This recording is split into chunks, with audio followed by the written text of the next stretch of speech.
la alegría auténtica. 1. Surgidos de la noche del tiempo. Jugar la carta del primer filósofo hedonista, del origen de un pensamiento acerca del placer, de la genealogía de un tropismo eudomonista, nombrar al iniciador de esta corriente no deja de tener sus riesgos.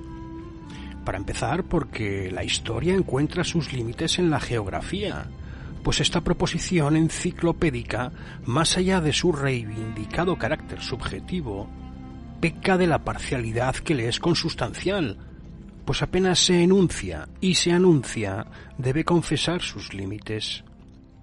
En este caso, deja en la sombra la India, China, África y otros continentes geológicos, así como ideológicos. Sin embargo, los viajes de los filósofos más antiguos hacia el Mar Rojo, en dirección a Oriente, en compañía de los conquistadores y sus mercaderes, no dejan de producir efectos en el pensamiento. La astronomía caldea, la medicina china, las matemáticas egipcias, las enseñanzas de los gimnosofistas indios, todas las conexiones con los sabios griegos impiden considerar su país de origen y la cuenca mediterránea como un espacio cerrado, que no hubiese sido atravesado por mercancías y especias junto con ideas, hombres, cifras y técnicas. Los filósofos griegos originarios no proceden de sí mismos, y la estúpida idea, durante tanto tiempo divulgada, de un milagro griego, recurre de modo excesivo a la irracionalidad del genio de un pueblo para que en tal hipótesis no se advierta la voluntad de evitar el reconocimiento de las fuentes, las influencias, las impresiones que marcan y determinan. Una historia de las ideas sumerias, babilonias, egipcias o africanas mostraría hasta la saciedad, pues, que los griegos no inventaron el dualismo, la posición entre el cuerpo tumba y el alma oportunidad, la creencia en una vida después de la muerte, la transmigración de las almas, ni la metensomatosis. Todo eso no germina en el cerebro de Pitágoras, planeando en el éter de las ideas puras, con el que debiéramos tener suficiente. Detrás de estas figuras de la sabiduría griega primitiva retumba el eco de voces antiguas, más antiguas todavía, voces de pueblos tal vez sin escritura, sin archivos o sin huellas. Para quien sabe buscar, antes del comienzo hay siempre otro comienzo. Y al conferir a Leucipo de Mileto hacia el 460-370 a.C. el título de primer filósofo hedonista, se corre el riesgo de recibir la réplica de que en otro sitio hay otro nombre, otra figura que... etc. La primera huella en apariencia coherente, sin duda. Pero, ¿y el pensador inaugural? Los eruditos podrían proponer el nombre de Mochos, un fenicio del que nada se sabe, excepto la alusión que a él hace Sexto Empírico, quien le atribuye la invención del átomo, posición física a la que en virtud del principio transcrito en los seguidores de Leucipo a Lucrecio, pasando por Epicuro, sería verosímil asociar una ética hedonista.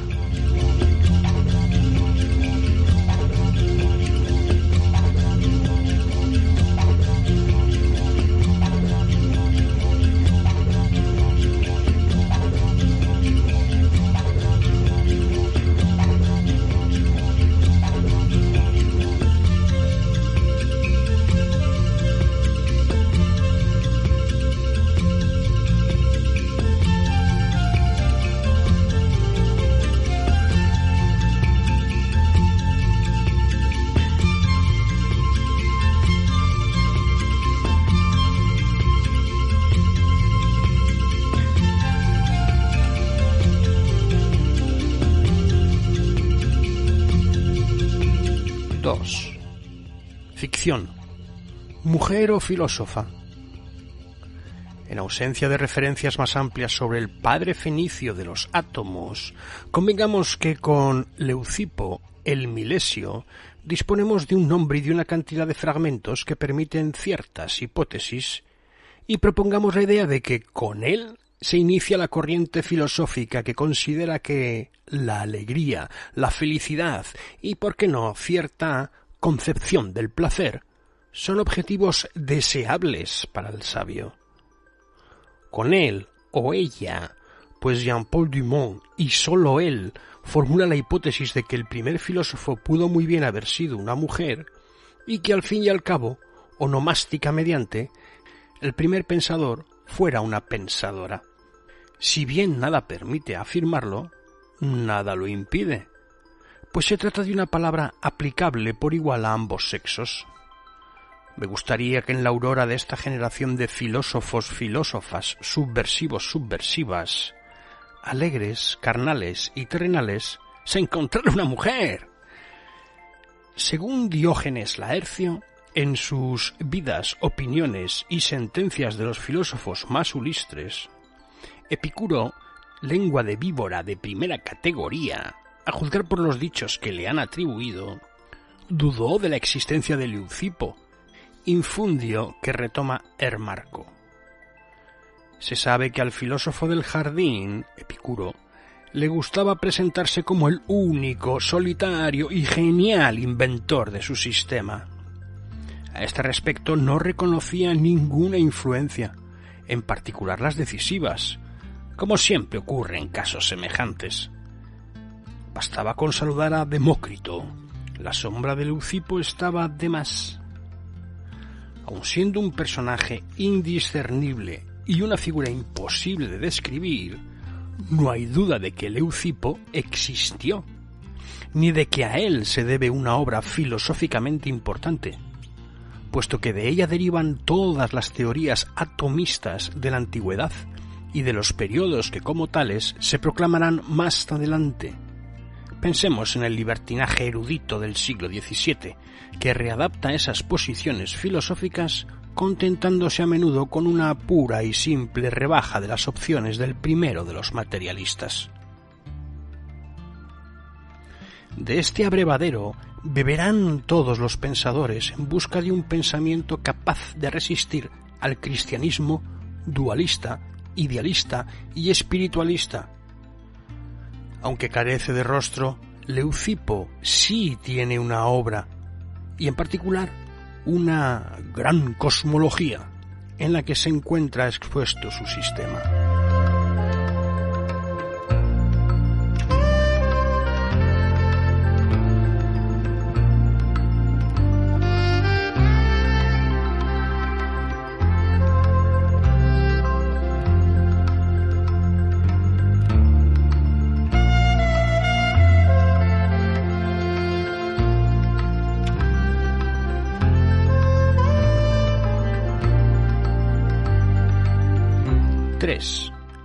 Realidad de los simulacros. En el mundo de Leucipo no hay otra cosa que átomos, el vacío y movimientos de los primeros en el segundo. Nada más. Esta única fórmula contiene todo el radicalismo de un pensamiento que o bien despide a los dioses, desprovistos de potencialidades espirituales, impide las pretensiones etéreas e inmortales de las almas disueltas y hace imposible la existencia de otros mundos más allá de éste, junto a él o en otros sitios, o bien transforma a los dioses, las almas y los otros mundos en realidades tangibles, perceptibles, concretas y nada menos que inmanentes. Con esta única opción simple, clara y neta, Leucipo reduce los hombres a la realidad inmanente y a una única dimensión material. Esta fecha de nacimiento de la filosofía coincide con la expulsión de los mitos, las fábulas y las religiones.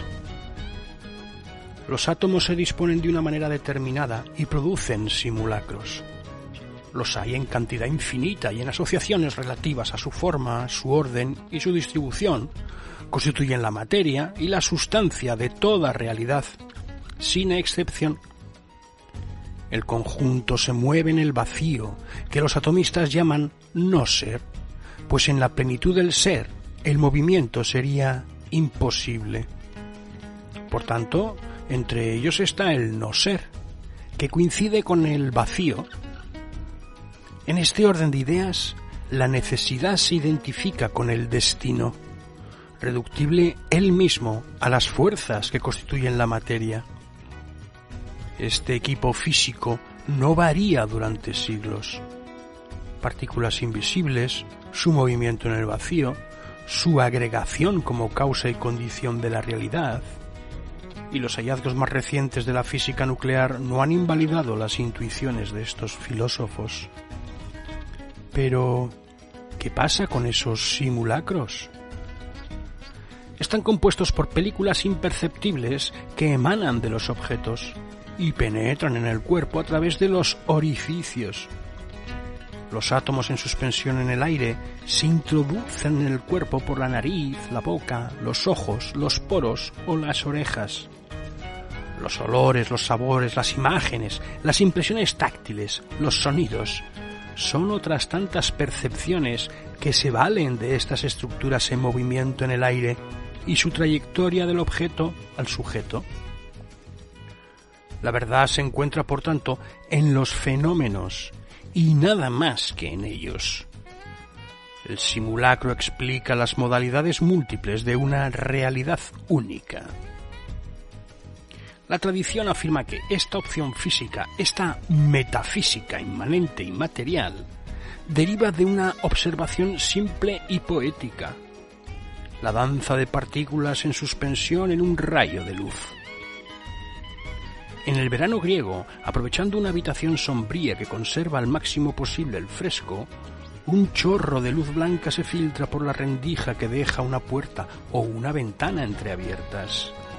Es menester imaginar al filósofo que medita, piensa, reflexiona ante los granos de polvo flotantes en un rayo de sol, y luego establece las bases de un materialismo atomista que resiste a los descubrimientos científicos en virtud de los cuales los secretos de la materia se desvelan cada vez más y mejor.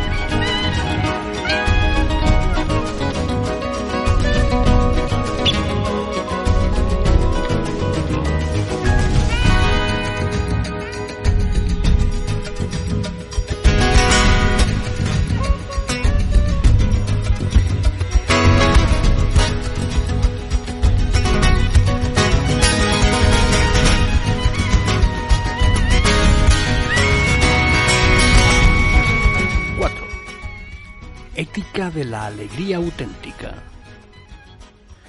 En la lógica de Leucipo, de la física se infiere una ética. Efectivamente, la reducción de toda la realidad a la materia confina a los dioses a un espacio estrecho. No pueden tener una existencia que no sea material. Pero entonces, ¿cómo no asimilarlos a los simulacros?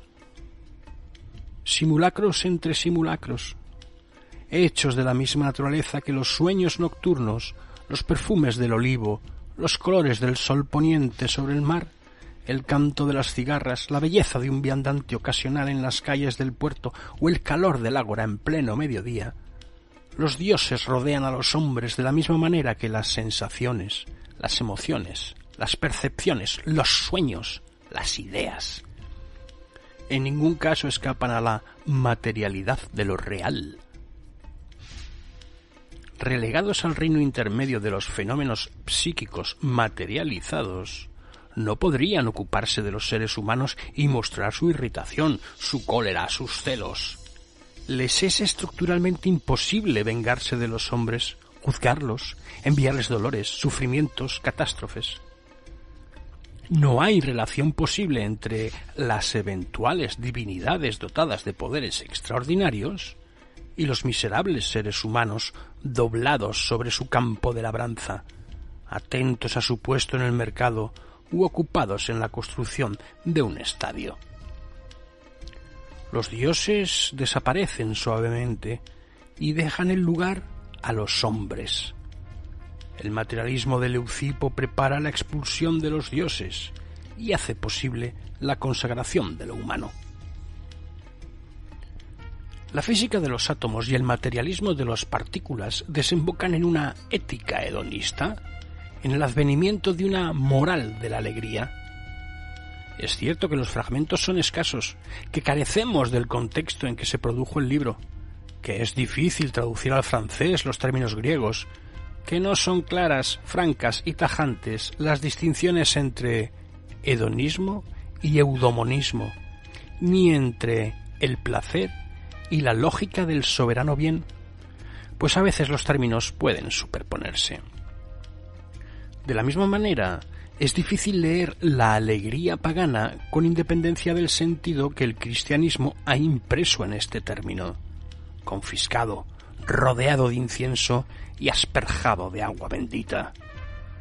Pero a pesar de todo, es posible afirmar que semejante sensibilidad procede más de la celebración de la vida que de su rechazo. Precaución en el empleo. Para el hedonismo, el placer es el soberano bien, aquello a lo cual se debe tender, el objetivo capaz de asociar reflexión y acción. El eudemonismo, por su parte, afirma la necesidad de apuntar al bienestar, la serenidad, la felicidad. Ambos términos existen y significan dos cosas distintas. El placer y la felicidad no superponen exactamente las mismas sensaciones, las mismas emociones, el mismo estado físico o psíquico. Por mi parte, no veo tanto dos mundos separados como dos maneras de significar una realidad idéntica. El placer puede procurar la felicidad, y ésta no excluye el placer. Estos dos estados difieren menos en su naturaleza que en su intensidad, incluso en el momento en que se experimentan. El individuo involucrado se desarrolla en un solo y mismo mundo, que supone la capacidad de mantener una relación inteligente consigo mismo, marcada por el signo de la pulsión de vida, y radicalmente hostil a toda pulsión de muerte. El placer procura una sensación de violencia suficiente para dejar de lado la conciencia en el momento del goce. No hay otra cosa que esa sensación. Sin espacio alguno para la razón, la inteligencia ni el trabajo intelectual necesario para saber que se está viviendo ese momento emocional específico.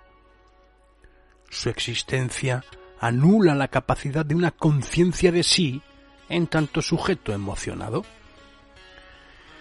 La felicidad, en cambio, se sitúa aguas arriba o aguas abajo, antes del placer esperado o después de haberlo experimentado, pero en todos los casos se manifiesta con la conciencia, gracias a ella y mediante su intercesión.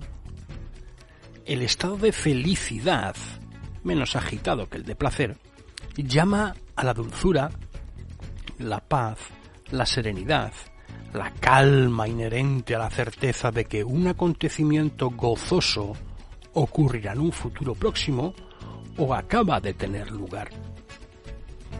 Con él, el cuerpo conoce arrebatos más voluptuosos que con el placer, generador de fuerzas más terribles, de energías potenciadas y considerables. Pero es erróneo imaginar el hedonismo y el eudemonismo como dos mundos separados.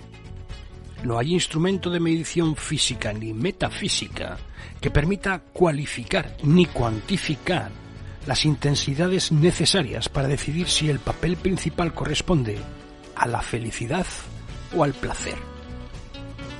Tanto más cuanto que resulta imprescindible una definición de placer, dado que 2 milenios de cristianismo han contribuido extraordinariamente a demonizar el término hasta hacerlo inaudible, cargado de miasmas y perfumado de pútridos gases del infierno católico.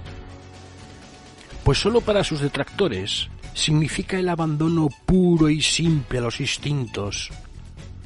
Ningún hedonista ha propuesto nunca como ideal otorgar plenos poderes a los instintos, a las pulsiones, a las fuerzas nocturnas que emparentan al hombre con el más salvaje, con el más brutal de los animales.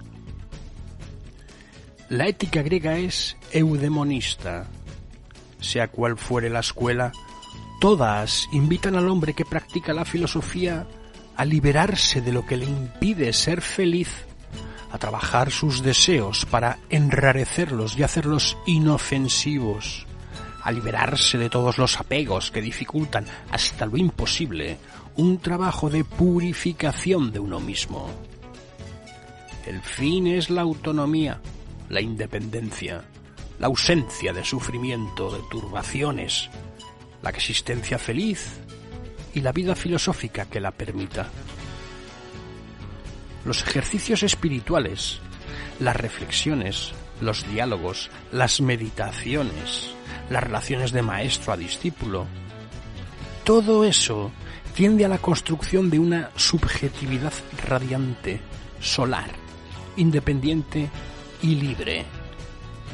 Y de la producción de esa individualidad nace un placer, el placer considerado en sí mismo.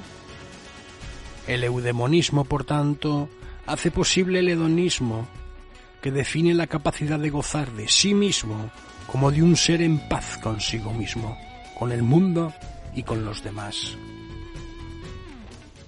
Una vez tomadas estas precauciones de uso, volvamos a la alegría en Leucipo. El fragmento en el que se encuentra esta palabra y la expresión alegría auténtica pertenece a Clemente de Alejandría hacia el 140-150 después de Cristo, quien remite a la opinión de un aristotélico, Licos, del que sabemos que lo mismo que Leucimo, textualmente, del que Jean-Paul Dumont nos dice que puede tratarse de Leucipo, la clasificación del fragmento en la doxografía leucipiana da fe de ello, piensa que la alegría auténtica es el fin del alma y que a ella se accede en la relación y la contemplación de las cosas bellas. Más de 5 siglos después, el juicio de Clemente parece muy platónico. El botín es magro. Nada se sabe de esta alegría, cómo puede ser auténtica, ni qué puede encubrir las cosas bellas. ¿Qué sería, por otra parte, una alegría auténtica? ¿Y qué una cosa fea? Antes de Platón y de su teoría de las ideas, ¿a qué puede asemejarse una teoría de la belleza? Del término alegría es posible ya afirmar que equivale a placer. Belli nos informa que caris y hedoné casi siempre se superponen y abarcan el mismo significado. Es lo que encontramos en Sófocles, en Platón, en el Gorgias y el Sofista, pero también en Plutarco. En la acepción sensorial y sexual, Homero en la Ilíada, Jenofonte y Platón confirman esta tesis. En este caso, resulta difícil desenredar un ovillo en el que hedonismo y eudemonismo se confunden. Por otra parte, la belleza, tal como la presenta el mismo fragmento, remite probablemente a la excelencia, a la virtud, a la nobleza y a todo lo que define el ideal de la época. El kalos, kagatos, lo bello y lo bueno, reunidos para constituir la aleación de una misma materia. Advertidos por estas precauciones de uso, con prudencia acerca del sentido de las traducciones que obligan a emplear palabras que el cristianismo ha vuelto inaudibles, despistados por la ausencia de contexto y de elementos más consistentes que permitan más precisiones en torno a esta cuestión, llegaremos en todo caso a la conclusión de que, en lo que concierne a Leucipo de Mileto, inventa una física con cuya ayuda da al hombre un lugar preponderante, central, y que de esta manera posibilita una ética inmanente, concreta, gracias a la cual la existencia de todos y cada uno se despliega ante los propios ojos y no ante los de la divinidad. Y además de que si buscamos el punto de mira de toda vida plenamente realizada, podemos escoger la alegría, parienta íntima del placer.